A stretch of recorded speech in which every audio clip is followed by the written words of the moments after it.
All right, you ladies ready? Let's kick this party off, shall we? All right. So, welcome to our final panel session of the day. We do have two more breakout sessions, one with the lovely Anita, who's on the panel now, and then the final breakout is with Sean from ACC to talk specifically about the dual credit programs, which is good. Not only if you have a teen, but even like, Sarah, I don't know, in the different schools, like for us to look at how we could bring that programming potentially into our learning paths and plans. So Sean's a great resource if you have parents, interested in supporting dual credit through your organization. But this panel is our panel on supplemental support. And I'm super excited to have these wonderful, amazing ladies here with me to share their insight, their wisdom, their experience, their positivity, everything that's infectious about them, which is really what supplemental support is all about, right? So when we say supplemental support, sometimes people are like, oh, what do you mean? We're just talking about like anything outside of that traditional, like, oh, here's the, traditional learning thing. You're like, oh, well, what is it? Is it identifying my strengths? Is it, accountability coach? Is it personalized learning plans? Is it identifying my own unique learning challenges and finding the tools that help me to enhance those so that no matter what then that other path becomes, I'm able to navigate it, you know what I mean, more effectively because, well, I've identified who and what I am. I think that's what we're all here for, right? Is to help each individual ultimately identify who and what they are and to work to become the best versions of themselves. So I'm going to turn the floor over to each one of them and let them introduce themselves, talk a little bit about who they're here with and what they do and whatever else comes out of their mouth. Start with Anita. Okay. Well, that's really exciting because you're speaking my language, and I'm sure the language of all of us up here.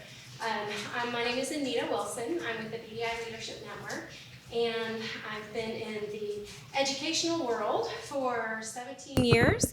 I homeschooled my children for 17 years, and I have 7 of those. Oldest is 24, the youngest is 7. I also work with a leadership group, which is why I'm here today, because our mission or our vision is to help people fulfill their highest purpose.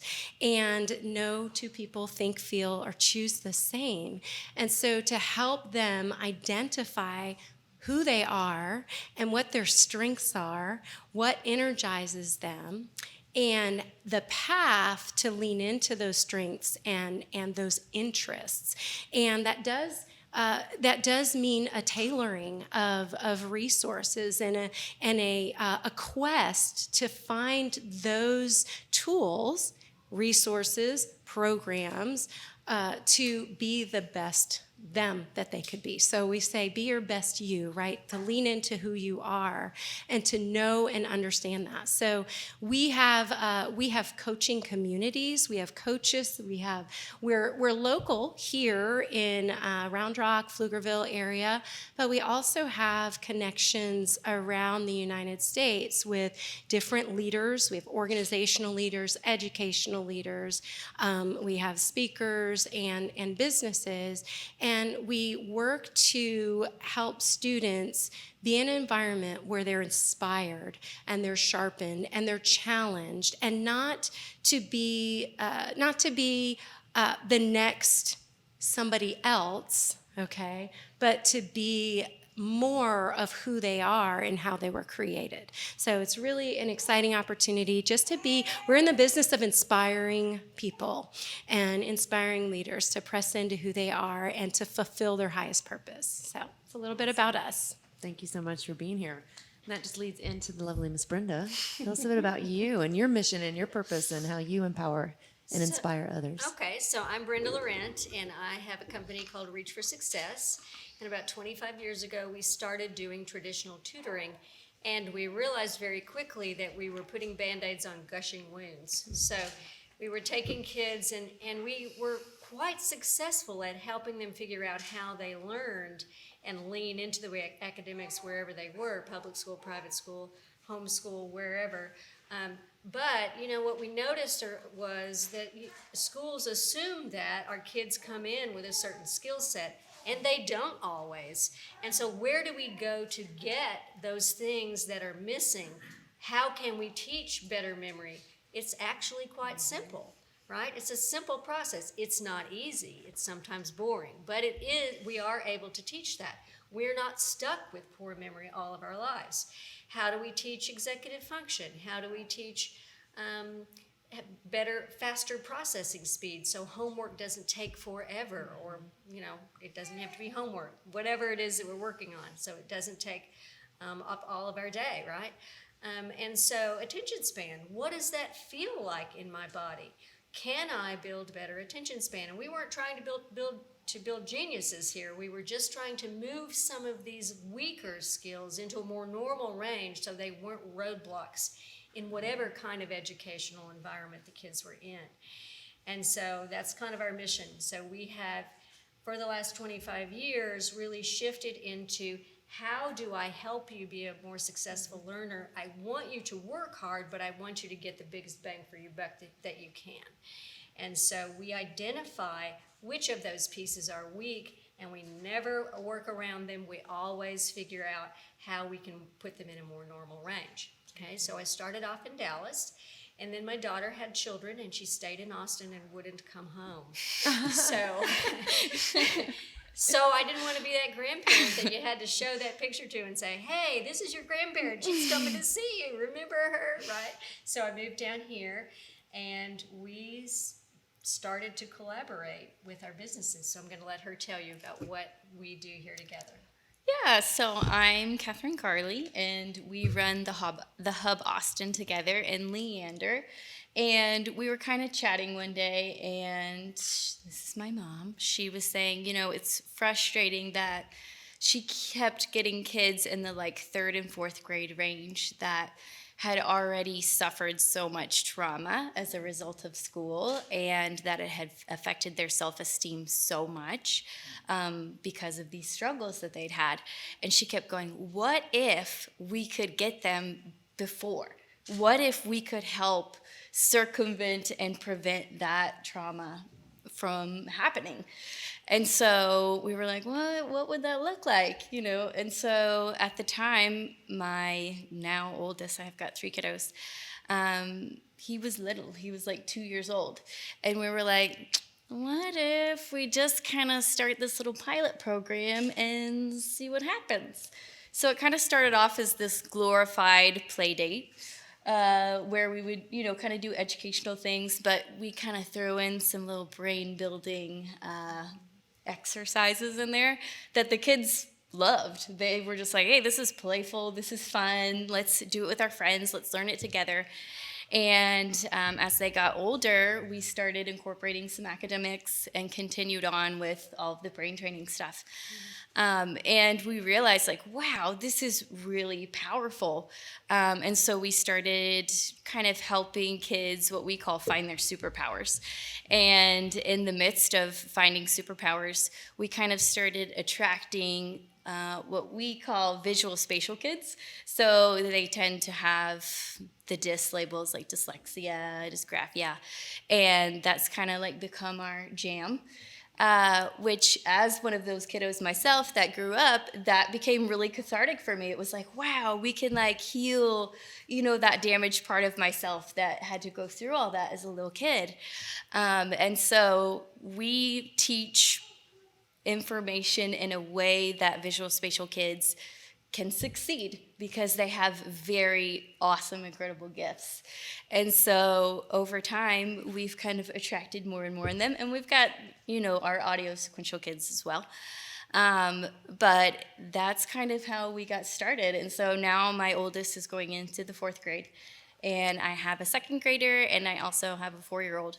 But when my 9-year-old was in kindergarten, she looked at me and she said, you've got a dyslexic kid. And I'm like, no, he's perfect, everything's great. And she's like, I've been doing this for 20 years, I'm telling you, you have a dyslexic kid. And I'm like, all right, what do we need to do? And so she was like, okay, let's lay it out. And so we decided, okay, what if we taught this whole kindergarten class everybody is a visual spatial kid, what would happen? And what we discovered was that everyone thrived. They all did really great. And so it was kind of this light bulb moment, wow, our generation of kids that are coming up they have different skills and gifts than previous generations before. And how do we facilitate growth and change for kids like that? Because they're so amazing. And so that's kind of how our co-op got started. So now we're 7 years in. Wow, that's really awesome. Sorry, I got lost in that story and I totally forgot my train of thought because I had this thought. It was such a powerful thought. What was my powerful thought? Basically, I'm gonna try to backtrack my logic here. So, what I heard you say, all of you, like we're all in the business. You know, I say I'm in the business of empowering people. Like I'm not teaching anybody anything. I'm empowering them to take ownership of their journey, to take ownership of who they are, to find and discover themselves. Right, as are you all. And what I heard you all say and what I think is so important to realize is in order to do that, I must actually look at the areas of myself that I struggle with, that I'm having a hard time with, right? No, I don't want to say flaws for lack of a better word, but you get, like, here's my strengths, right? That's wonderful. Here's my weakness. And instead of looking at that weakness as a bad thing, shifting and saying, no, this is my opportunity for growth. And then deliberately practicing. Yeah, we lean into it, which is really difficult. Deliberately practice, like exercise. It's like building a muscle. Like I'm just not good at this skill yet. Yet. It's the power of That's yet. what we tell our kids all the time. I can't do yet. that yet, right? Because I think as human beings, we don't want to do things we're not good at. We're not good at them, so no, I don't want to do that. I want to focus on this other thing. But we kind of do the opposite. We're like, oh, you can't do that yet. But what happens if we practice this just a little bit every day? You don't have to love it. You don't have to want to do it. We're just going to do a little bit every day. And how do we, just like a muscle group, get it stronger so that it's no longer something that's standing in your way? So you can move on forward and become the best version of yourself. Can I challenge that statement and ask a question? Do you think it's that as human beings, we don't like to do things that we're not good at or that were hard? Or do you think that that is a product of an environment, right, that told us you can't do that, or, oh, this is hard? Because I think if I go back and I look at my young kids, they don't shy away from things, not only that are hard, but that are stupid and dangerous. They don't shy away from any of that. Yeah. Right? Like, they start to shy away when we start to, insert saying, oh, no, you can't. Oh, that's too hard for you. Here, let me fix it. Or, oh, you're behind in this or you're weak in this. So do we create a negative, I think you see what I'm saying, like, sometimes we do, response but to that? I think a lot of, for me, a lot of parents came in or kiddos, and they come in because they're struggling with the thing, right?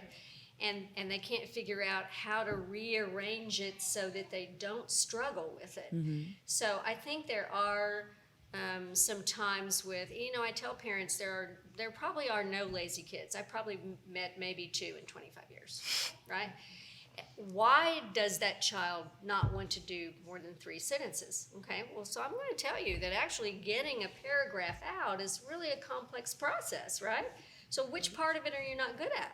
Are you not good at getting your thoughts down on paper because we have some sort of a problem with the output? We have eye-hand coordination issues. Well, which is it? Is it eye, or is it that my brain doesn't know where my fingers are, right? Do we have trouble coming up with ideas? Do we have trouble organizing those? Do we have trouble with spelling? What part of that process do we have? Remember when you learned to drive? How many things were there all at once we had to put together, right? It's the same thing for writing a paragraph, right? Yeah. So if we don't want to do that thing, and some of us really don't want to, we don't want to write that paragraph, right? If you don't want to, it's probably because one of those pieces is not in place. And if we have to figure out which one of those it is so we can take that out, build that particular skill, and then put it back into the whole. And then it makes learning more fun. Because, when you then have you all those want pieces, to. you want to do it. Right. And Right. I think that sometimes it's that it's not that the want isn't there, but the pathway isn't clear. And so because the dream is here and you're right here, there's that chasm of the valley of this to this. And so oftentimes it's tools and resources and identifying who we are or what needs are to get there. I like how, I think you mentioned just a little bit, and that's something that we really emphasize with growth is just a little bit, right? I might not be able to see how I can write the whole paragraph. Yeah. And so in that, helping them not become defeated in that, but just a little bit is so key in that. And then it sparks hope and momentum. Something that we really coach ones through in our leadership is that if the desire's here and you're here, matching that, like maybe it's a thing that you absolutely don't like, but what can you pair it with or link it to that you do love, so that you can get on that track of moving towards and realize some type of success and restore hope. Yeah. And it doesn't have to be something tedious and boring, you know. It's like homeschool parents or educators or wherever you're coming from. Like, you know, I taught or I facilitated a kindergarten class this year, and we played games almost all day, you know, but they didn't realize that they were educationally based games. You know, it was like, oh, we're working on processing speed, but it's this really fun card game. Can we play it again? Can we play it again? It's like, yeah, we can play it again. So, you know, we always talk about the brain loves patterns, and the brain needs input often. So if you're doing things just a little bit, but you're doing it every day, that's often more powerful than if you're, you know, sitting down to, oh, we have to do like an hour of writing. Like, oh, it's so boring. Like, no, okay, write your 3 sentences about something you like and move on and make it interesting. You know, let's be real. My 9-year-old likes to write about poop and stuff. Like, I don't care what you write about. What 9-year-old doesn't? Yeah.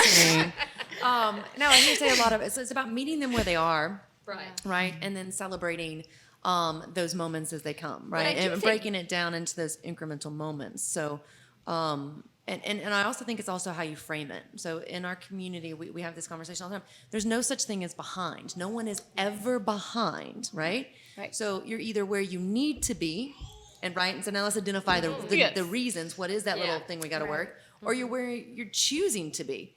We're going to do the same thing. Let's identify the reasons. What is the thing that's blocking you, that's keeping you from, you know, getting up that mountain? So, And I think you're right from one perspective in that somehow we all think everybody else is a little bit ahead of us. And so, or we should be at this level with it when we're at this age or whatever. And so I do think that's kind of an environmental thing that's unique to this generation, is that we have all these Facebook pictures of all these people with perfect lives and on TV, everybody's perfect and everything.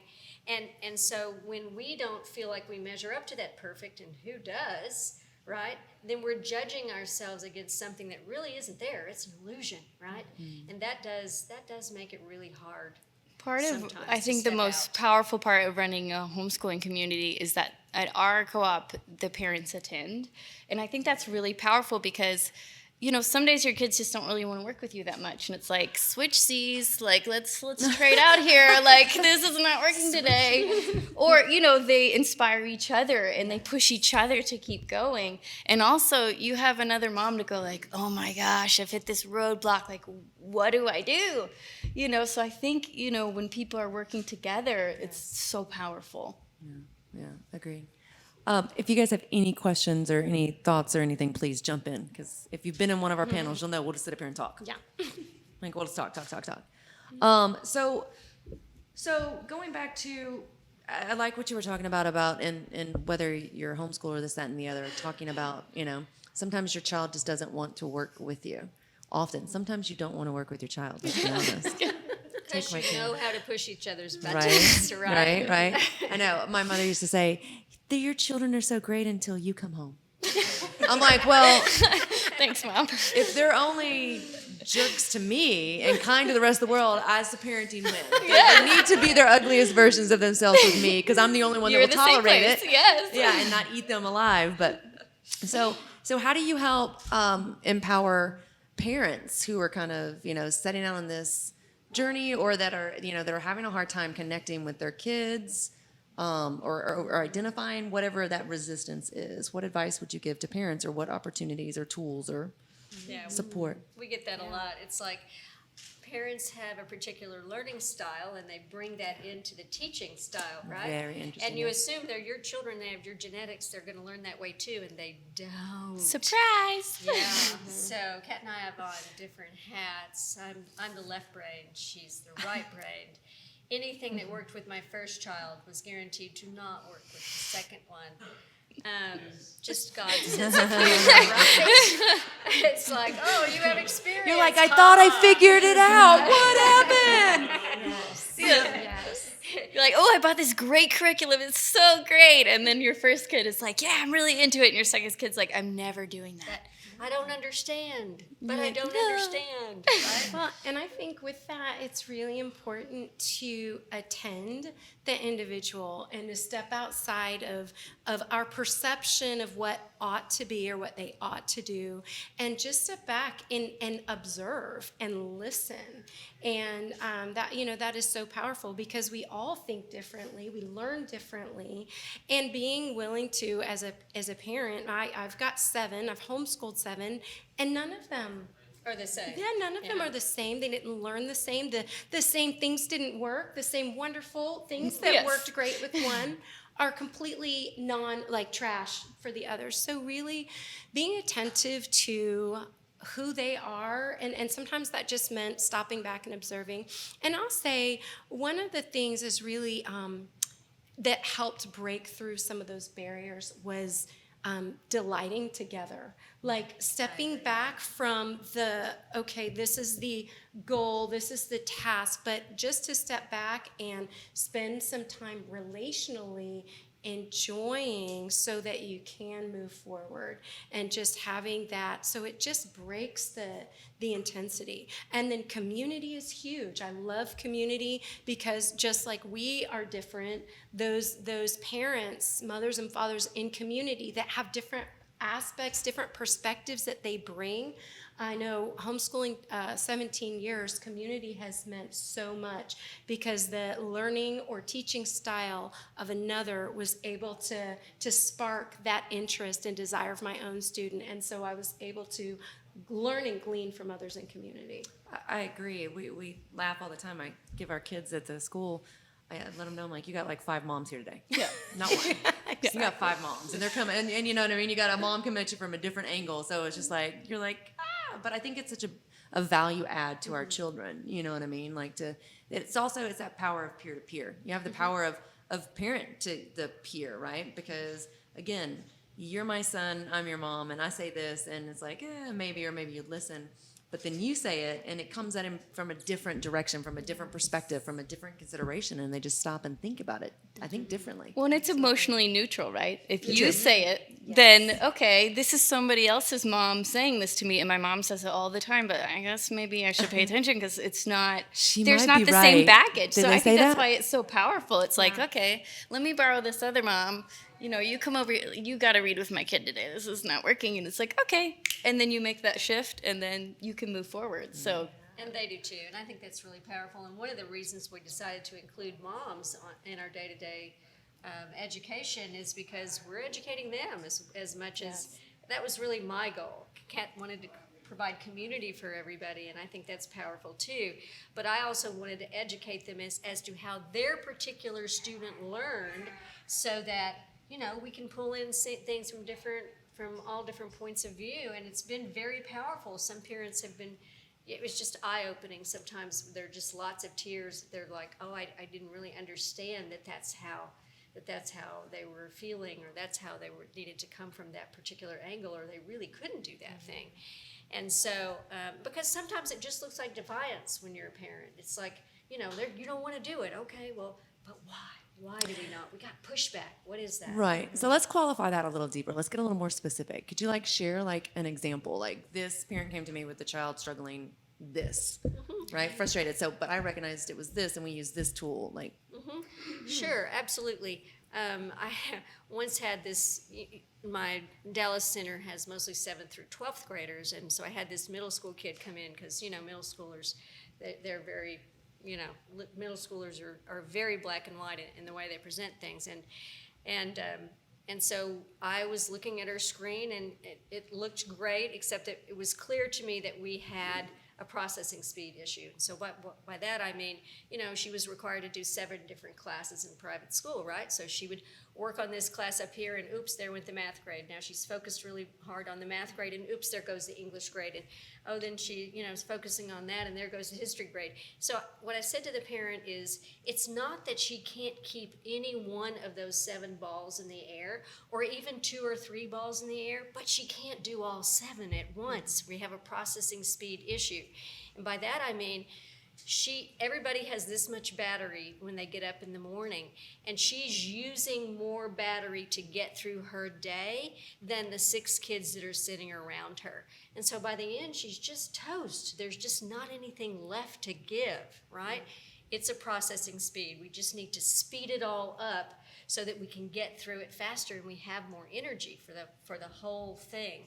And she looked at me, the kid looked at me, and she said, "See, Mom, I told you, I'm working hard." And I went, well, there you go. I mean, that's just the way that goes, She was working hard. She knew she was working hard. She's just running out of gas, right? Mm-hmm. But when we went in and we put processing speed in place, all of a sudden, then she could meet what Mom's expectations were. Mm-hmm. And so that's what I mean. In the beginning, we were just putting Band-Aids on gushing wounds. We weren't really fixing the problem. I could help the kid with math. I could turn it around and explain it 6 different ways, standing on my head spinning nickels, and if I was talking, depending on the kid, whatever I needed to do. But, what she needed was just some support in a different way, and then she could do the math. She could do the history. She could do the English herself. I wanted to empower her, facilitate her to discover how it best worked for her. Right. Yeah. That's really powerful, because the path, like the frustration comes. There's frustration, and then there's the shutdown. Mm-hmm. But if we can identify the why and meet that need, is huge. So yeah, I agree. You were going to say something. What are some tools that you use to help increase processing speed? Mm-hmm. Processing speed is always a fun thing to work with. I would say you start with whatever you have. So we have some charts, and I would say they have maybe 16 colors on them, okay? So I assume that unless I have somebody who is colorblind, that they know their colors, right? So I put them on a trampoline, and they just go through the chart. Red, blue, brown, black, green, whatever it is. They're just going through it, one color on a jump, or one every other jump, depending on how slow the processing speed is, okay? And then I increase the complexity of it by saying something like, wherever you see blue, I want you to say red, and wherever you see red, I want you to say blue, okay? So now we've gotten the brain engaged a little bit. We're going to do the same thing all the way through until we can do that with about 90% success, okay? Now we'll say anytime you're working any kind of a sheet with processing speed, the middle is always mushy. Okay, so we get it in the beginning, it's middle, we're going to make mistakes, it's in the middle, and then we get it again at the end. There actually are some terms that go with that, but that's generally how I see it. And that's okay, because nobody's perfect, and if you say it with confidence, nobody will even notice that you're not perfect, right? And part of our struggle is purple. It might be. Part of our struggle is just to keep going, not to get frustrated and stop with it, right? Because we're just working on speed here. You can't work accuracy and speed at the same time. So I try to start with something that I know we all know. It could be anything. It doesn't have to be that. It could be numbers. What do you like, right? Cats and dogs. Cats and dogs. I try to pair it with movement, because these are a lot of times these are wiggly kids, right? And so, I try to pair it with something that is powerful. But remember, anytime you're working anything with all the senses, right, it's really great if your child is struggling with, let's say, auditory processing skills. I want to work on auditory processing, but I also want to integrate it with vision and integrate it with motor, because that's really where the power is. Mm-hmm. Does that make sense? Yes. My pleasure. Right. Yeah, it's good. It reminds me of a student that I had that hated math. And that happens often. I'm sure you encounter that all the time, and they really struggled with it.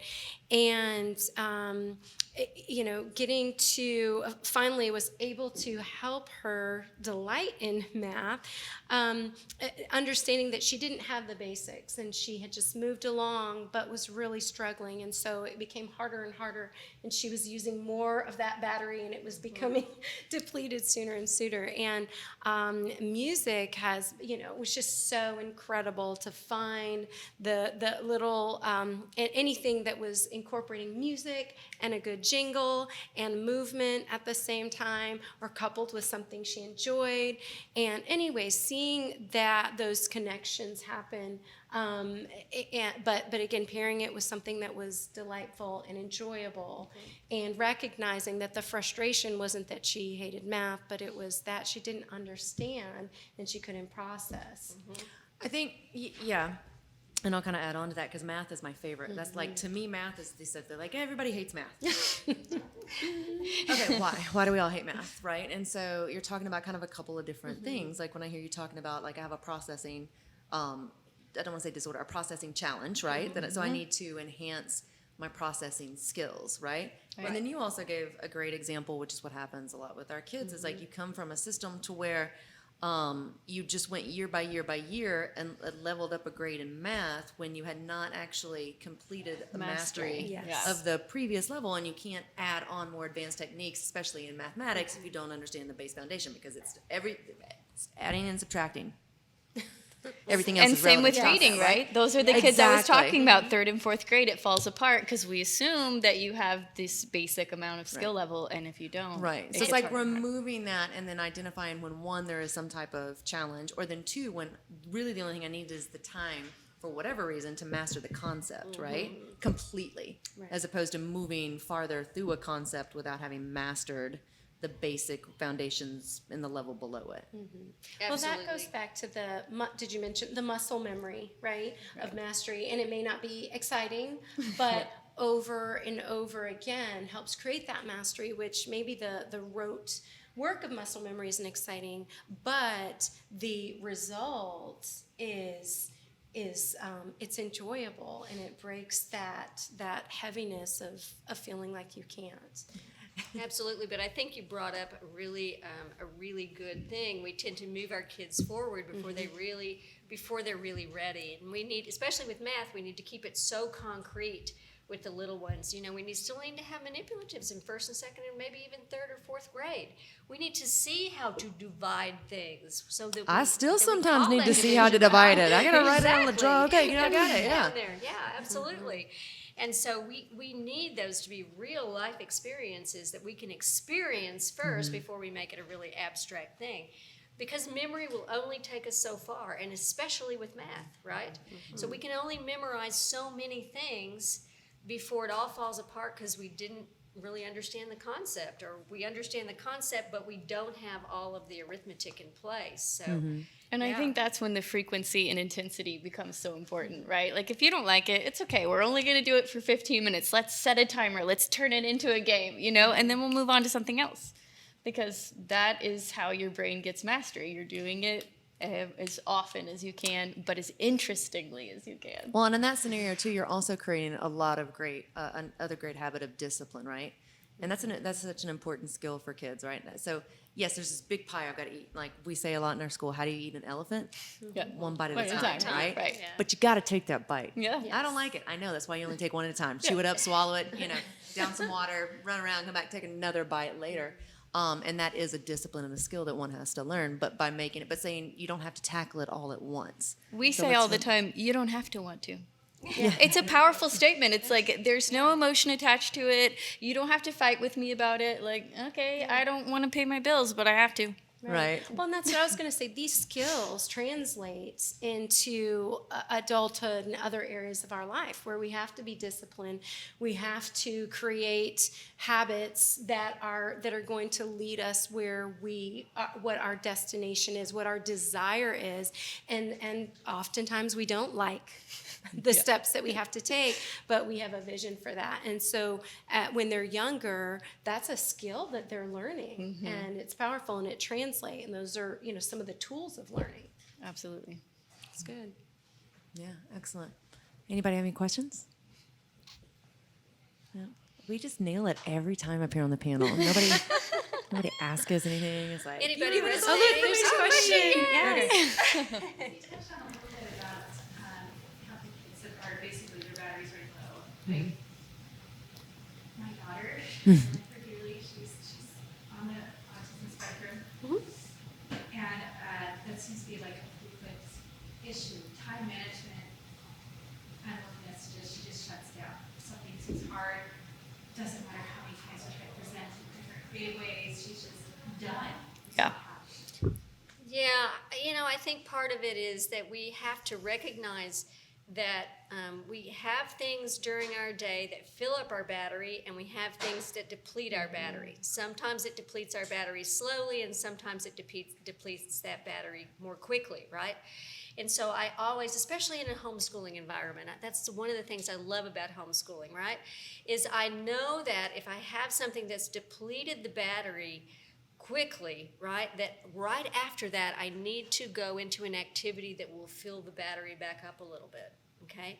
And so when we've given all we have to give, we are done. I say that to parents, right? Our goal is to get to 15 minutes, but today we might only do 2. Tomorrow we might get to 10, and that's great, but don't expect us to be able to get to 10 all the time. It really is an endurance thing.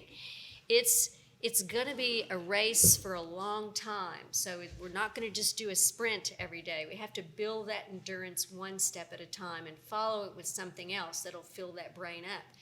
And what fills that brain up may be different for everybody, right? But you have to see kind of what kinds of things she enjoys doing. I would say as a general rule to you that there has to be 10 minutes in between the thing I don't like, that I'm really struggling with, that my eyes roll back in the head with, that I'm completely done with. Like, we have to have at least a 10-minute break in there before we come back to tackle a few more. But I also say to you that I don't work for free. And, I know some of us don't get paid in money, but you don't really work for free either, right? I mean, there are things that you're getting out of this too. And so sometimes a reward will get you it will get you so far, right?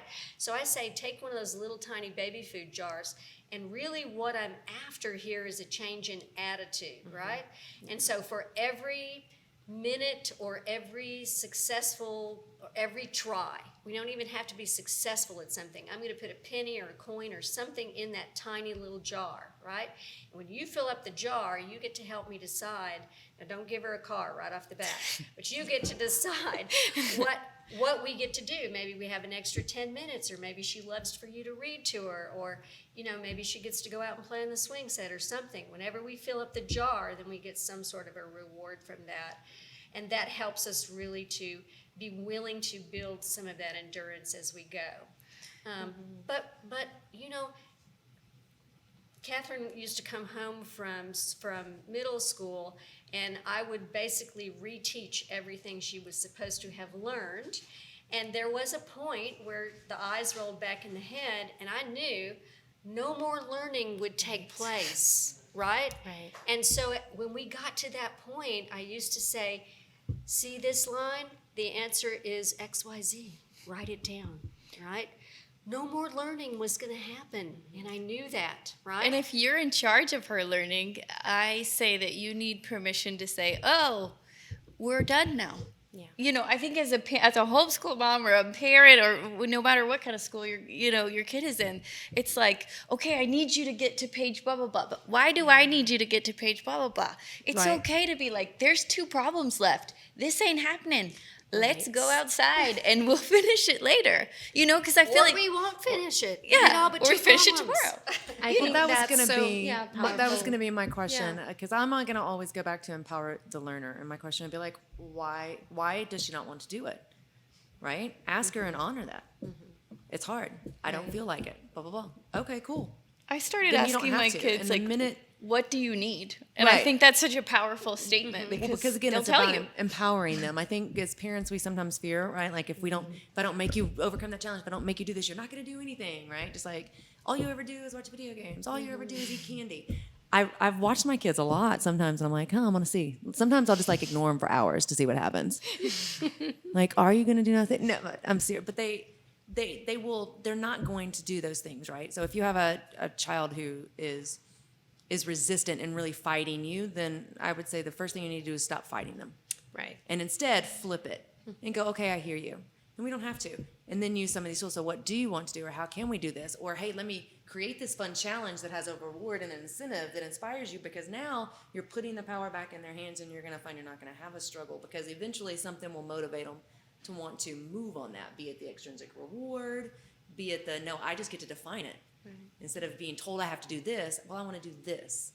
So Right. I would try a couple of those things to see if you got just a different response. I find, irregardless, right? Irregardless of whether they're on the spectrum, irregardless of this, that, and the other, people are very simple at our core. And when we are empowered on our journey, when we are the voice of what we want our journey to be, we're less resistant to it. When everybody else around us is telling us what it should be, how it should be, when it should be, in the time frame that it should happen, yeah, we get resistant, and depending on personality, how resistant, you know what I mean, can really get intense. So flip that narrative and empower the learner and empower her to tell you, and you would find a lot of that resistance, I would think, go away. So I have a 9-year-old, and he is very bossy, and he loves to be in charge. And so I've discovered if I put him in charge, he actually does a lot of stuff. Yeah. You know, so we started doing this little thing where I'm like, when you finish your math book, and, you know, he has several math books he goes through throughout the year, you get to be king for the day. And when you're king for the day, you get to be in charge of what you do all day long, as long as it's not something just like totally ridiculous. I'm like, what do you want to do with your day of being in charge all day long? And he's like, well, I want to get Chinese food. And I'm like, okay. He's like, I want to play video games for like 2 hours with you. Okay. Like, the things that he picked were really like pretty manageable things. Right. And he was so motivated to finish his math book so he could have this one day to be in charge, that I was just like, wow, when we empower our kids to be in charge of themselves, they do pretty good, you know. And that was a high motivator for him to get a lot of work done. So I was like, well, this is the best trade-off ever. So we still do that. That's awesome. I agree with that. I was going to say, I really want to inspire my learners. And just like you all said, if they're stuck or breaking down, we close the book, because they're not going to be able to learn in that state, and being willing to close the book or to move on, because sometimes as in teaching, we've got these long-term goals or these goals for the day, and we need to get these things done, but they will accomplish more empowered and inspired than by us checking off the list. So just being willing to say, you know what, for me, I think, okay, the lesson today is different than I thought it was going to be, right? This is a lesson about something completely different, but taking the freedom to do that is empowering, and it inspires the whole environment and the relationship. So yes, I have definitely closed the book and said, okay, we're done. I would All right, also say well- to you, if you have a child with sensory issues, like obviously you do, right? Mm-hmm. Then they are impacted by some things that you may not be aware of. So Catherine had some auditory processing issues when she was growing up, and we were homeschooling in a room that was very close to the heater. Do you remember this story? Yes, the air conditioner. The air conditioner. And we were really working on something, and she was focused and on task, and all of a sudden she's chasing rabbits everywhere. There are rabbits everywhere in the room. And I'm like, what just happened? And she said, oh, the air conditioner's gonna come on. It's just gonna come on in just a few seconds. A few seconds later, here comes the air conditioner. I said, how did you know? How did you know that? And she said, oh, well, right before it does it, it always has this really high-pitched sound. So I sat out in the hall for the next 2 hours and never heard the high-pitched sound, right? But she was very impacted by it, right? Sometimes fluorescent lights give off a really buzz that our kids are very much influenced by. So you also might kind of take a look at the environment and see if there is something in it that's kind of depleting what's going on. Does that make sense? Oh, yeah, totally get you there. It's always your siblings, Yes. right? Always Like, the brothers. always your siblings. Yeah. But you can't get rid of them. I tried. It didn't work. No. Noise canceling headphones. Yes. Yeah, or if you've ever, I don't know if you've ever tried sound therapy, but it's pretty powerful stuff. So that we can make the issue not as big of an issue. Yeah, being able to tune out, background noise is a really big thing for autistic kids. And Because it's not background to them. yeah, I joke with my husband all the time because he will like turn on talk radio and then try You to turn talk out your to me. husband all the time? Well, no, it's kind of this ongoing joke we have in the car because he'll turn on talk radio and then try to talk to me. And for me, they're like the same. And it's just like if we were both talking at the same time right now to you guys, it's like, why? What are you doing? And so that's how it is. She can't tune out those other sounds. She's working and using a ton of her battery just to tune out those sounds.